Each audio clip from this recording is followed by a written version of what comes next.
Hello everyone, कैसे हैं आप सब लोग। Welcome back to ICT virtual classroom Dehradun. मैं निखिल राणा। क्लास 8th का अपना मैथ्स का टॉपिक मेंसुरेशन का जो है उसको हम रिवीजन में कंटिन्यू रखेंगे। तो चलिए बच्चों अपनी क्लास शुरू करते हैं। शुरू करने से पहले हमेशा की तरह थॉट ऑफ द डे लेके चलते हैं। तो आज का थॉट ऑफ द डे है बच्चों, if you don't have hunger to learn, if you don't have hunger to learn, you don't have hunger to grow. जी हाँ, आपके अंदर कुछ सीखने की अगर कोई भूख नहीं है तो आपके अंदर कभी भी अपने को ग्रो करने की भूख भी नहीं आएगी। क्योंकि जब आप कुछ सीखना ही नहीं चाहते तो आप ग्रो कहां से करोगे, है ना। हवा हवा में तो ग्रो होंगे ही नहीं। कुछ सीखना पड़ेगा, कुछ सीखने की भूख अपने अंदर लानी पड़ेगी, तब जाके आप आगे जा सकते हैं। तो चलिए फिलहाल ये हमारा कल का क्वेश्चन बहुत ही अच्छा ये क्वेश्चन था, बहुत ही बढ़िया ये क्वेश्चन मैं इसको बोलूंगा। ठीक है, अपने आप में बढ़िया ये क्वेश्चन है। तो अब आप यहाँ देखिए नेक्स्ट जो क्वेश्चन हमारे पास है। अच्छा, इस क्वेश्चन में अगर किसी को कोई डाउट है तो मुझसे बता देना। इस क्वेश्चन को मैं फिर से एक बार और समझा दूंगा, ठीक है। बट फिलहाल हम इस क्वेश्चन को करते हैं। क्वेश्चन के जो डायमेंशन हैं थोड़े आपको लगेंगे। The wall and the ceiling of the room to be plastered. Question ये बहुत अच्छा। The wall and ceiling of a room to be plastered. किसी रूम की वॉल और सीलिंग को यानी कि छत और दीवारों को क्या करना है, प्लास्टर करना है। The length, breadth and the height of the room are 4.5 meter, 3 meter and 350 centimeter respectively. Find the cost of plastering at the rate of rupees 8 per meter square. 8 रुपए प्रति मीटर स्क्वायर की दर से plaster करने वाला इतना पैसा ले रहा है, तो आपका कितना पैसा लगेगा, कितना रुपया आपका लगेगा, वो आपको इसमें निकालना है। चलिए जरा फटाफट क्वेश्चन को कॉपी करें और बताएं।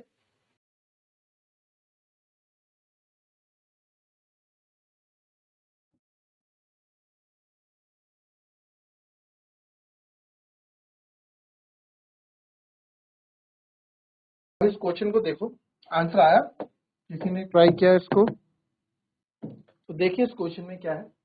The walls and the ceiling of a room are to be plastered. The length, breadth and height of a room, length आपको दे रखी है 4.5 मीटर, breadth हमको दे रखी है 3 मीटर and height हमको दे रखी है 350 सेंटीमीटर।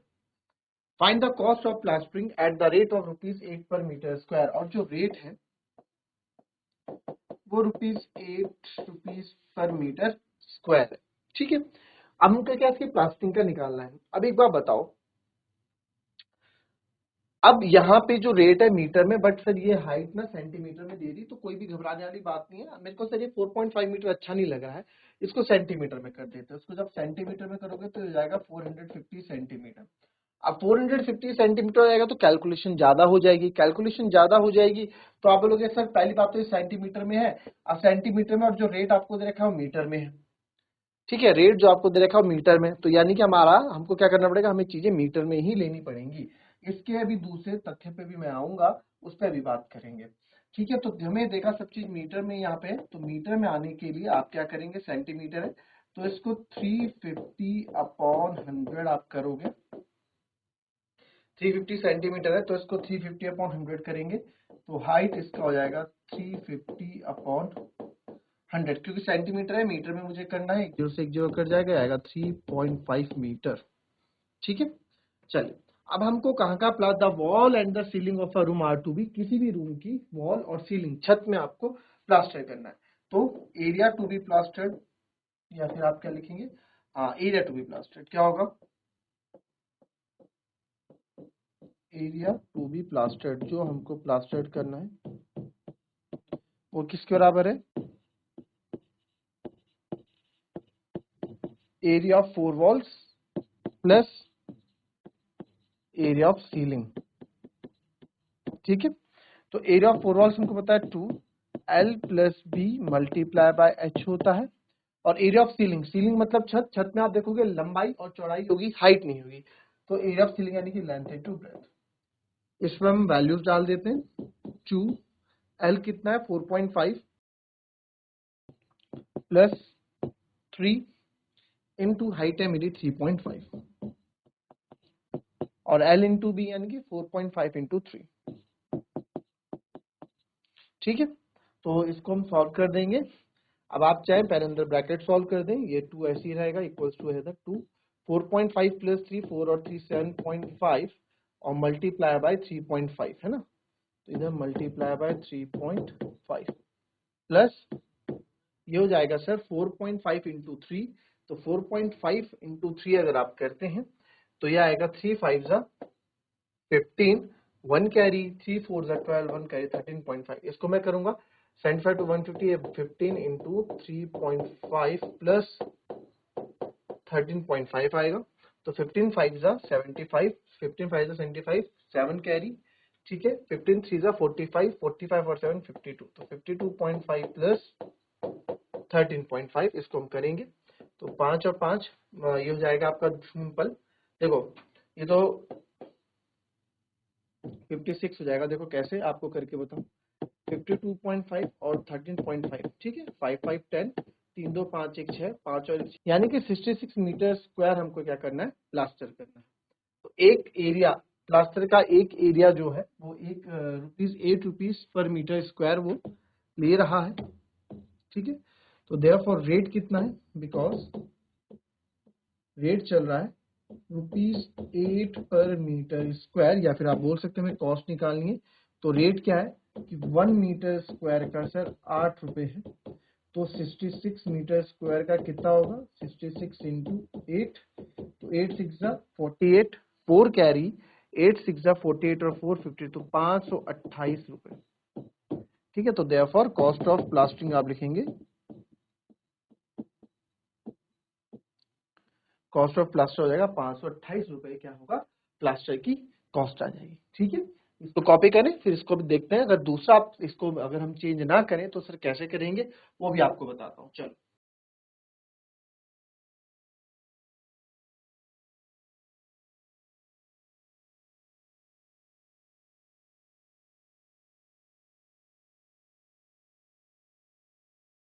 चलो कॉपी कर लिया। इसमें काफी आप लोगों को होगा, जैसे हम इस बार क्वेश्चन ये लेते हैं कि सर हम चाह रहे थे, है ना, इस बार ये की जो लेंथ है 4.5 मीटर, सिंपल कैलकुलेशन हम करेंगे और कुछ नहीं करेंगे। हाइट आपकी 350 सेंटीमीटर, ठीक है। अब मैं क्या कर रहा हूँ, मेरे को 0.5 अच्छा नहीं लग रहा है, तो हम 0.5 में कैलकुलेशन करना नहीं चाहते, तो 4.5 इंटू 100 करूंगा, तो ये 450 सेंटीमीटर हो जाएगा, और ये आपका 300 सेंट, मैंने क्या कर दिया, सब चीज को सेंटीमीटर में ले आया।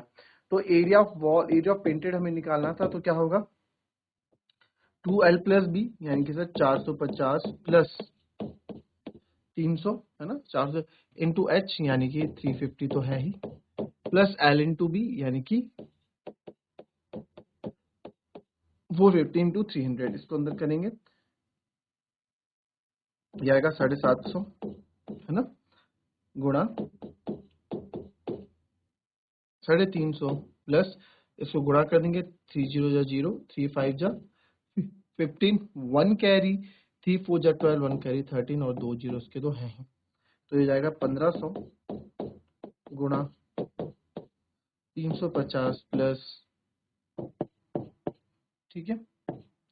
तो इसको मैं करूंगा 15 0 जा 0, 15 5 जा 75, 75 का 5 7 कैरी, 15 3 जा 45, 45 और 7 52, और ये दो जीरो हमने लगा दिए, ऐड करेंगे तो 5 2 5 1 2 3 1 3 5 1 2 3,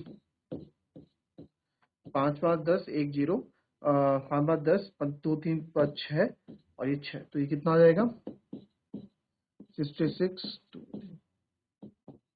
सेंटीमीटर स्क्वायर, ठीक है। अब जो रेट था, जो रेट हमें दे रखा, तो 1 मीटर स्क्वायर का कितना दे रखा, ₹8 दे रखा है ना, रेट हमारे पास 1 मीटर स्क्वायर का ₹8 था, बट हमारे पास है सेंटीमीटर स्क्वायर में, तो कोई बात नहीं, आप 6 6 1 2 3 4 है, 1 2 3 4 सेंटीमीटर स्क्वायर है। सेंटीमीटर को मीटर में करने के लिए क्या करते हैं, डिवाइड बाय 100, और इसको डिवाइड बाय 100 दो बार, क्योंकि ये सेंटीमीटर स्क्वायर था, तो सेंटीमीटर स्क्वायर को मीटर स्क्वायर में लाने के लिए दो बार हम 100 से डिवाइड करेंगे, and what will you see, 2 zero से 2 जीरो कट गए, 2 जीरो से 2 जीरो कट गए, और ये हमारे पास कितना आ गया 66 मीटर स्क्वायर, या फिर 66 मीटर स्क्वायर आ गया ना, 66 मीटर स्क्वायर, वही चीज वापस आ गई। तो आप कैसे भी करें, कैलकुलेशन आपकी वही रहेगी, आप जब भी जो चीज भी आप करना चाहे आप बस सही करो, आंसर आपका सेम रहेगा। तो यहाँ भी 66 मीटर स्क्वायर आ गया, वहां भी 66 मीटर स्क्वायर आ गया, जो कॉपी करना है तो कर लो।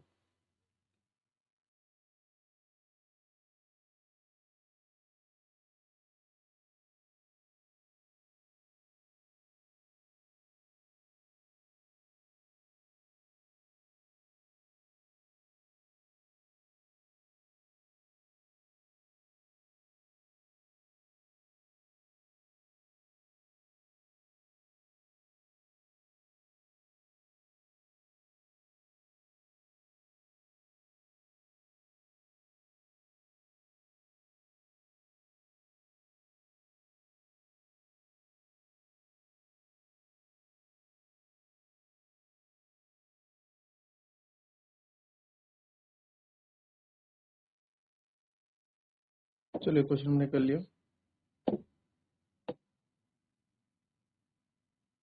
चलिए इस क्वेश्चन पे आते हैं। क्वेश्चन है, इजी है। The area of trapezium is 360 metre square and the distance between two parallel sides is 20 meter and one parallel side is 25 meter. Find the other parallel side. बहुत ही इजी क्वेश्चन, बहुत ही बच्चों वाला question. आप कैसे इस question को करोगे जरा फटाफट मुझे बताओ। बहुत ही इजी ये क्वेश्चन है। चलिए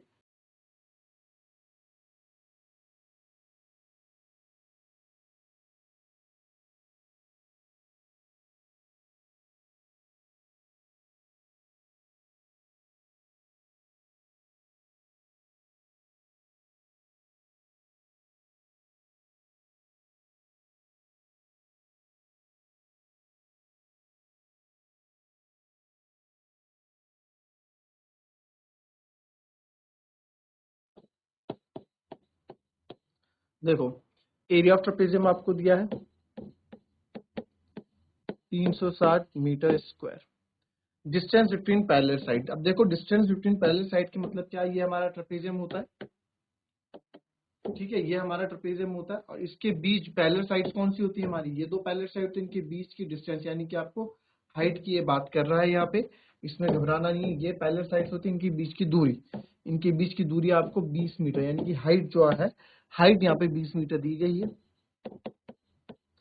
एक पैरेलल साइड आपकी है, वन पैरेलल साइड इज 25, ठीक है, तो आप इसको कुछ भी नाम ले लो, ठीक है। वन पैरेलल साइड आप ले लो x,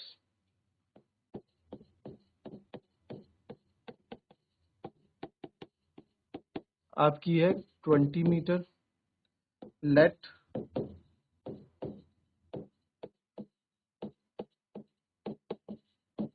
another parallel side equals to x metre.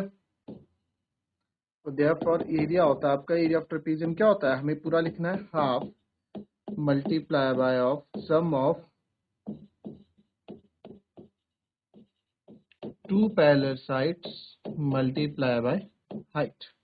तो एरिया यहाँ पे है हाफ गुणा सम ऑफ पैरेलल साइड्स यानी कि 20 प्लस x, और हाइट कितनी है इसकी, हाइट भी इसकी 20 ही है, ठीक है।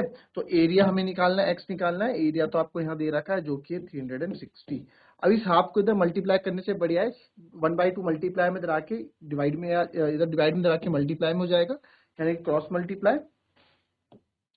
तो 360 इंटू 2 हो जाएगा और ये 20 अंदर मल्टीप्लाई हो जाएगा सबसे, 20 इज 400 प्लस 20x, ठीक है।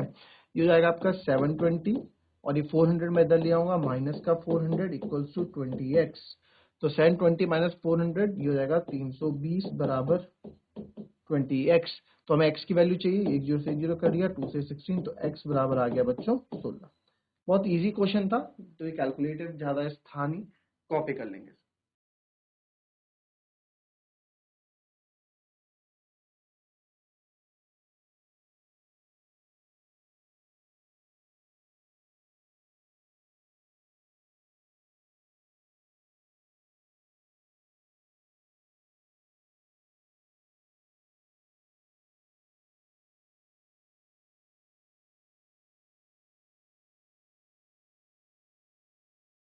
पहले बात करते हैं, हाँ कल जो क्वेश्चन था पहले उस पे, इस रोम्बस के क्वेश्चन को समझने से पहले मैं चाहता हूं इस क्वेश्चन को आप फिर से यहाँ पे एक बार समझेंगे, ठीक है। क्या बोला गया है, find the area of rhombus whose one side measure 5 centimetre and one diagonal as 8 centimetre. तो इसको काफी बच्चों को कल दिक्कत हुई होगी क्वेश्चन को समझने में और करने में।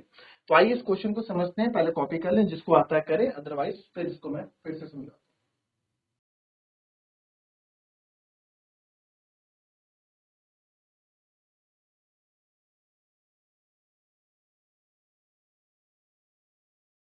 अब देखो इस क्वेश्चन में सबसे पहले रोम्बस एक फिगर हम यहाँ बना दें, जिससे चीजें और थोड़ी क्लियर आपकी हो जाएगी।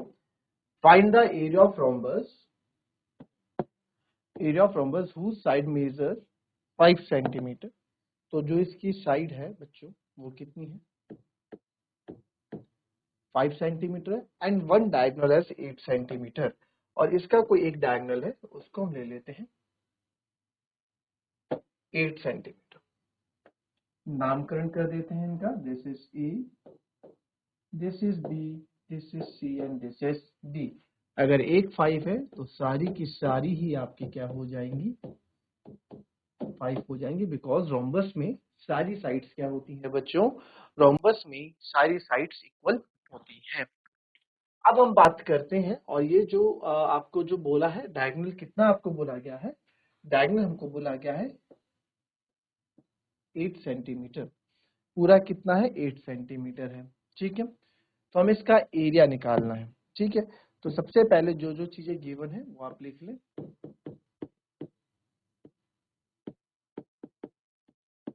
साइड ऑफ रोम्बस, ठीक है, तो साइड ऑफ रोम्बस कितना है 5 सेंटीमीटर, ठीक है, and one diagonal is 8 centimetre.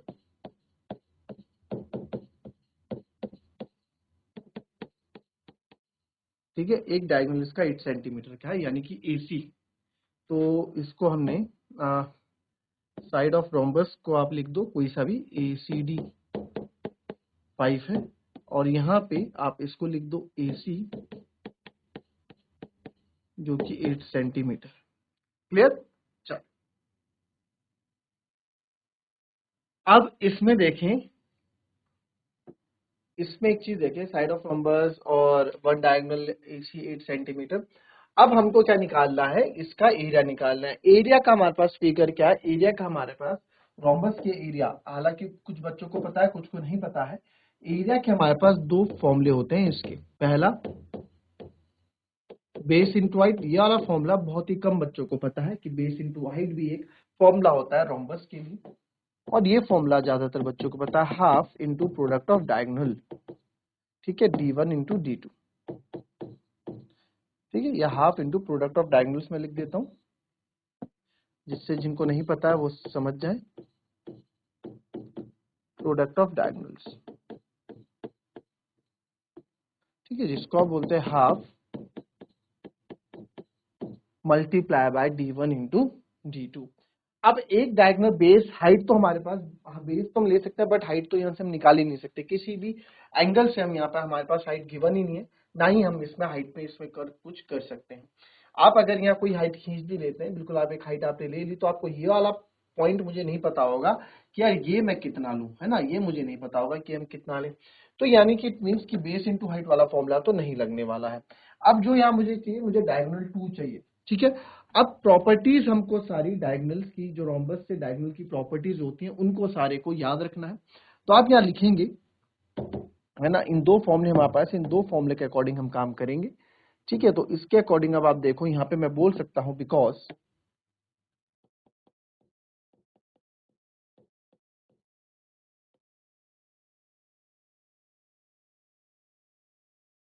तो ये मैं बोल सकता हूं बिकॉज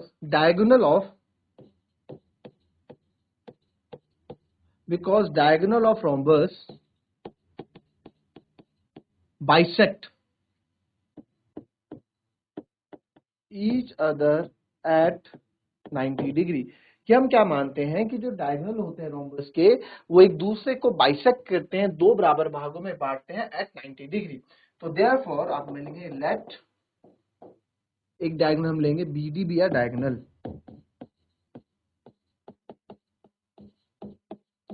BD एक डायगोनल है, लेट BD be diagonal intersect AC, AC inter AC को कहां पे, एट O पे, O पे एक AC को काटेगी। ठीक है, लिखना पड़ता है हमको, इसमें कुछ नहीं है, कुछ बड़ी रॉकेट साइंस नहीं है, बस एक BD ये है, BD एक हमारे पास डायगोनल है जो AC को इंटरसेक्ट मतलब काटना, इंटरसेक्ट मतलब काटना, इंटरसेक्ट AC को काट रही है, कहां पर, O पॉइंट पर, तो यहाँ पॉइंट O हमने लिख दिया। ठीक है, तो ये आप मान ले। अब बिकॉज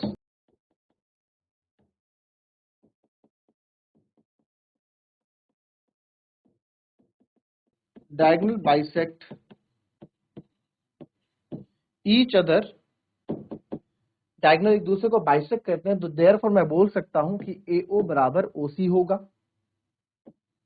AO बराबर OC होगा, फर्स्ट इक्वेशन मान लेते हैं, और बराबर यानी कि 4 सेंटीमीटर होगा। भैया बाइसेक्ट कर रहे हैं ना, तो ये 4 होगा, ये 4 होगा, बराबर भागों में पूरा, क्योंकि 8 है। ठीक है, अब फ्रॉम फर्स्ट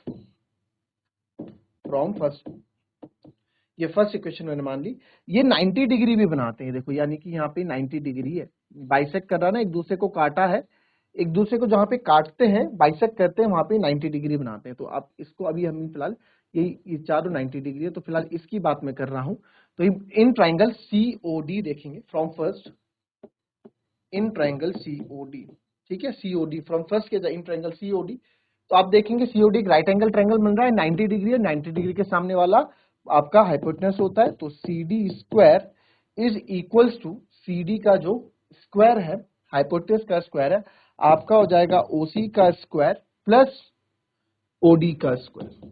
ठीक है, तो CD का स्क्वायर इज लाइक 5 का स्क्वायर, OC का स्क्वायर इज लाइक 4 का स्क्वायर, और OD का स्क्वायर हमें निकालना है, तो ये 25, ये हो जाएगा 16, ये जाएगा OD का square, 25 minus 16 9 equals to OD का स्क्वायर, तो OD बराबर आ गया मेरा 3 सेंटीमीटर। ठीक है, OD मेरा 3 आ गया, तो जब बच्चों OD 3 आ गया तो OB भी 3 होगा, बिकॉज फ्रॉम फर्स्ट बार बार लिखने की जरूरत नहीं है, OD बराबर OC होगा, OD बराबर OB होगा ना, OD बराबर OB होगा, बराबर 3 सेंटीमीटर, तो देयरफॉर OD और OB मिलके BD बना रहे हैं, BD बराबर आ जाएगा 6 सेंटीमीटर। तो बस आप ये दोनों डायगोनल्स आपके पास आ गए, दोनों डायगोनल्स को इसमें रखेंगे and you will get your area. ठीक है, अच्छा एक क्वेश्चन है, अच्छे से इसको समझे, कल भी इसको समझाया था, आज भी इसको समझाया है, नहीं समझ में आया फिर भी, तो फिर भी आप इस क्वेश्चन को बताइएगा।